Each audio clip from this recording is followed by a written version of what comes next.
सम्मानित भारतीय जीवन बीमा निगम में कार्यरत अभिकर्ता साथियों, पॉलिसीधारकों एवं कार्यालय सेवा से जुड़े हुए अधिकारी एवं कर्मचारियों, आप सभी से मैं आग्रह करना चाहता हूं कि पूरी निष्ठा के साथ, ईमानदारी के साथ खड़ा होना है, अपने कार्यों का निष्पादन करना है। अपनी त्रुटियों में, अपनी भूल चूक में हमें सुधार की ज़रूरत है। बेहतर सर्विस देते हुए, संस्था के इंटरेस्ट को ध्यान में रखते हुए कार्य करने की ज़रूरत है। लेकिन यह कहना अतिशयोक्ति नहीं होगा कि आज भारतीय जीवन बीमा निगम में भ्रष्टाचार की प्रकाष्ठा है, अन्याय की प्रकाष्ठा है। अब भ्रष्ट अधिकारियों द्वारा इसका क्रिएशन है।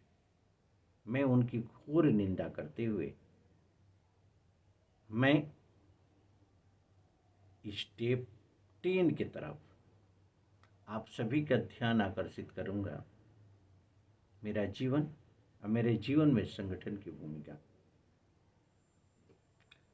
All India life insurance agents association Bharatiya Jeevan बीमा निगम के अंदर विनिवेश को बिल्कुल उचित नहीं मानता। इसके पीछे लॉजिक है। भारतीय जीवन बीमा निगम सदैव मुनाफे की संस्था रही है और यह भी सच्चाई है कि 1956 से लेकर के आज तक भारतीय जीवन बीमा निगम ने उत्तरोत्तर वृद्धि की। आज उस भारतीय जीवन बीमा निगम के अंदर विनिवेश की जरूरत क्यों आन पड़ी? इसके पीछे सरकार की मंशा क्या है? ये बहुत ही गंभीर और चिंतनीय विषय है। एक देश के नागरिक के नाते, भारतीय जीवन बीमा निगम की संगठन के नेतृत्वकर्ता के नाते और साथ ही एक प्रबुद्ध और जागरूक नागरिक के नाते यह सच्चाई है कि 3.5% शेयर भारतीय जीवन बीमा निगम का बेच दिया गया। यह बेचने का सीधा सीधा मतलब है कि प्राइवेट लोगों का हस्तक्षेप भारतीय जीवन बीमा निगम में हो गया। यानी जो भी भारतीय जीवन बीमा निगम के लाभ होंगे उसमें 3.5% मात्र 20,000 करोड़ रुपए के लिए उन्हें शेयर होल्डर बना दिया गया। और ये परिस्थितियों के ऊपर डिपेंड करता है कि भारतीय जीवन बीमा निगम की स्थिति अगर कमज़ोर होती है, कमज़ोर होने के पीछे लॉजिक भी है, क्योंकि प्राइवेट प्लेयर कभी भी नहीं चाहेंगे कि भारतीय जीवन बीमा निगम राइज करे। क्यों? क्योंकि ये सच्चाई है, व्यापार का एक अपना तरीका है कि कभी कभी व्यापारी को घाटा भी देना होता है मुनाफा कमाने के लिए।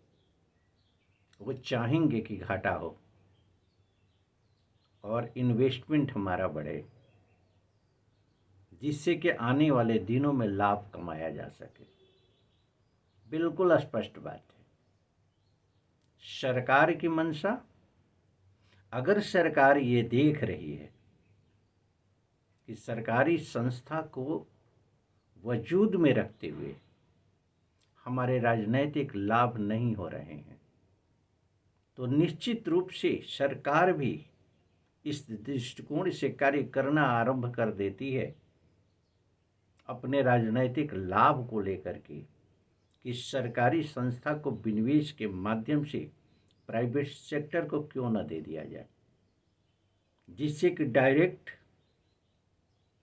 उस सेक्टर के मुनाफे की कहीं न कहीं से एडवांटेज लिया जा सके। यह कहना अतिशयोक्ति नहीं है, क्योंकि यह सच्चाई है कि अगर सारे गतिविधियों की पर पैनी नज़र डाली जाए और इसकी जांच कर ली जाए तो यह स्पष्ट होगा कि भारतीय जीवन बीमा निगम के अंदर विनिवेश की कोई आवश्यकता नहीं थी। तो मैं अपील करना चाहता हूं भारत सरकार से कि भारतीय जीवन बीमा निगम के अंदर विनिवेश की प्रक्रिया को समाप्त करते हुए और इसे पूर्णतः अस्थायित्व बनाए रखें सरकारी संस्था के रूप में, सरकारी इंश्योरेंस कंपनी के रूप में। मुझे लगता है कि देश हित में, पॉलिसी धारकों के हित में, अभिकर्ताओं के हित में और सभी कर्मियों के हित में यह नितांत आवश्यक है। और सरकार का ये दायित्व बनता है कि पूरी ईमानदारी के साथ उस संस्था पर पैनी नज़र रखे और पैनी नज़र के साथ साथ बेहतरीन सर्विस प्रोवाइड करने की व्यवस्था करें। फंड मैनेजमेंट बेहतर हो इसकी व्यवस्था करें, जिससे पॉलिसी धारक के बोनसों में उत्तरोत्तर वृद्धि किया जा सके, जिससे कि पॉलिसी होल्डर की सेवा बेहतरीन दिया जा सके। अभिकर्ताओं की कमीशन में किसी भी तरीके की कमी करने की ज़रूरत नहीं है। कमीशन इंक्रीज करना चाहिए। कमीशन खत्म करने या कम करने की सोच ये संस्था के साथ कहीं से भी उचित नहीं होगा, क्योंकि अभिकर्ता रीढ़ की हड्डी है भारतीय जीवन बीमा निगम की। वास्तव में इस कोई फीलिंग प्रबंधन को हो या ना हो, कहने के तो प्रबंधन कहता है, लेकिन उसकी बिल्कुल फीलिंग नहीं होती है कि वास्तव में अभिकर्ता रीढ़ की हड्डी है भारतीय जीवन बीमा निगम का। यह कहना अतिशयोक्ति नहीं होगा कि अगर ये फीलिंग नहीं होती तो दोयम दर्जे का बिना वेतन का कर्मचारी नहीं होता अभिकर्ता। मान सम्मान स्वाभिमान से उसे अभिकरण का कार्य भी करने की स्वतंत्रता होती, इसमें कहीं कोई संशय नहीं है। लेकिन अभिकर्ताओं का भारतीय जीवन बीमा निगम में क्या दुर्दशा है, ये छुपा नहीं है किसी से। यह कहना अतिशयोक्ति नहीं होगा कि सारी परिस्थितियों पर पैनी नज़र रखना चाहिए केंद्र सरकार को और भारतीय जीवन बीमा निगम को एक बेहतर संस्था के रूप में स्थापित रखते हुए उत्तरोत्तर वृद्धि के लिए सभी के हितों को संरक्षित करने का प्रयास करना चाहिए। यही सुझाव है all India life insurance agent association का। अगर सरकार इस पर अमल नहीं करती है, भारतीय जीवन बीमा निगम कहीं भी किसी रूप में उसकी क्षति होती है तो संगठन इस पर चिंतन व्यक्त करते हुए लोकतांत्रिक तरीके से निश्चित रूप से विरोध दर्ज कराएगा। नेक्स्ट चर्चा होगी स्टेप 11 के लेकर के अन्य मुद्दे पर, संगठन और संगठन में